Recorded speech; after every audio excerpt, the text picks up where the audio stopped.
பெயர் சொல்வோம். இன்றைய முதல் வாசகத்தில் பவுலும் திமோத்தேயுவும் சேர்ந்து கொரிந்து நகர மக்களுக்கு 2ஆம் கடிதத்தை எழுதுகிறார்கள். அப்படி பவுல் தான் இதில் முக்கியமானவர் என்று நமக்கு தெரிந்தாலும் கூட கடிதம் எழுதும் பொழுது அவர் திமோத்தேயுவின் பெயரையும் குறிப்பிட்டு நாங்கள் எழுதுகிறோம் என்று சொல்கின்றார். அன்பார்ந்தவர்களே, இதிலிருந்து நாம் கற்றுக்கொள்ள வேண்டிய பாடம் ஒன்று உண்டு. பெரும்பாலும் மனிதர்கள் சமூக விலங்குகளாகத்தான் படைக்கப்பட்டிருக்கிறார்கள் என்பது நமக்கு தெரியும். அப்படி படைக்கப்பட்டிருந்தாலும் கூட பெரும்பாலான நேரங்களில் நமது நடவடிக்கை என்னவாகின்றது? தனி மனிதனாக வாழ கற்றுக்கொண்டு விடுகின்றோம். அதாவது யாரும் எனக்கு தேவையில்லை, யாரையும் பற்றி நான் பெரிதாக எடுத்துக்கொள்ள தேவையில்லை, யார் பெயரையும் குறிப்பிட்டு பேச தேவையில்லை என்ற ஒரு மனப்பக்குவத்திற்கு நாம் சென்று விடுகின்றோம். இது சரியான பழக்கம் அல்ல.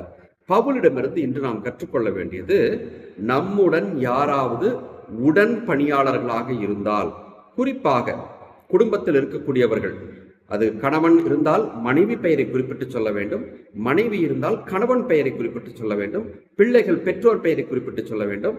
துறவரம் என்று வரும்பொழுது உடன் இருந்து யார் யாரெல்லாம் பணியாற்றுகிறார்களோ அவர்கள் பெயரை குறிப்பிட்டு இவர்களெல்லாம் சேர்ந்துதான் ஒரு காரியத்தை செய்தார்கள் என்று அவர்கள் பெயரையும் குறிப்பிட்டு பழக்கப்படுத்திக் கொள்ள வேண்டும் என்ற ஒரு நல்ல பழக்க வழக்கத்தை தூய பவுலானவர் நமக்கு எடுத்து சொல்கின்றார். இயேசு கிறிஸ்துவை பாருங்கள், அவர் கடவுள். அப்படி இருந்தாலும் கூட 3 வருடம் தன் சீடர்களுக்கு பயிற்சி கொடுத்துவிட்டு அத்தனை பொறுப்புகளையும் யாரிடம் தான் விட்டு சென்றார்? சீடர்களிடம் தான் விட்டு சென்றார். இந்த ஒரு நல்ல பழக்க வழக்கத்தை கடவுளே நமக்கு சொல்லி இருக்கும் பொழுது நாம் எனது பெயர் மட்டும் வந்தால் போதும் என்று இருக்கக்கூடாது. அது நல்ல பழக்கம் அல்ல. மாறாக மற்றவர்களும் இதில் உடன் பணியாளர்கள், அவர்களும் இதை சேர்ந்துதான் செய்தார்கள் என்று நினைத்து பார்த்து அவர்களையும் அவர்களது முன்னேற்றத்தையும் கருத்தில் கொண்டு அவர்கள் பெயரையும் குறிப்பிட்டு பேச வேண்டும் என்பதை இன்று நாம் தெரிந்து கொள்வோம்.